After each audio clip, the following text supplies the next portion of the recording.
Get your killer heels, sneakers, pumps, all lace up your boots, representing all the women. My name is Sophia Axelsson, and I am the Women's General Manager here at AFC Wimbledon, and I started on the 1st of February. And I'm very proud that AFC Wimbledon are supporting International Women's Day. Why do you think this is important for us as a club to really get behind?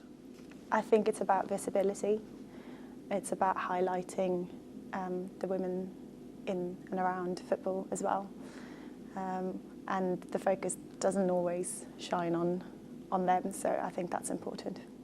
Tell us about your own experiences in football. When does it all start for you? So I started playing football when I was 5 years old, which is now 28 years ago, when my dad started a local kind of kids club. And then I just kept playing. It's a summer sport in Sweden, so it's very nice to be out and about with your friends, kicking a ball around. And then I moved away from home and I played a bit in Gothenburg before I moved to London, and I started playing for AFC Stoke Newington, which then turned to Clapton CFC, who I still play for. Great. And how do you think football has improved due to the influence of women over the years? Yeah, I think football has been improved by more women taking part, because there is more inclusivity, and it is such a great sport, especially when it's tied to the community, to be part of. It's a beautiful game, and the more people that can feel that is a safe space to partake in, the better. Tell us about the differences in women's football in Sweden compared to Britain, and how we're evolving here. It's becoming more and more popular, isn't it? Yeah, I mean, firstly, Sweden never banned football for 50 years, which the FA did here between 1921 and 1971.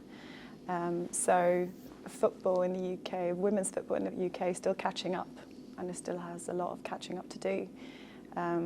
The top flight league in the UK wasn't made professional until 2017, and Sweden never had that problem. So when I was growing up in the early 2000s, one of the best teams in Europe was actually from the north of Sweden.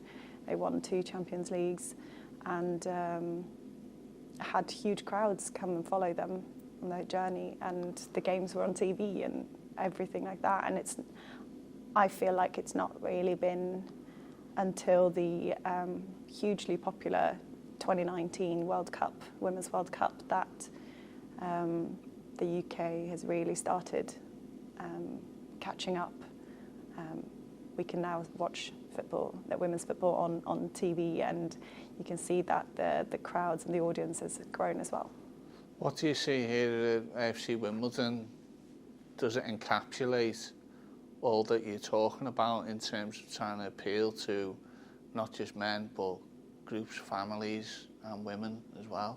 I think because it is a fan-owned, fan-run, volunteer-run community club, it gives us a lot more power to really make sure that we do encapsulate everything that we stand for and all of our values.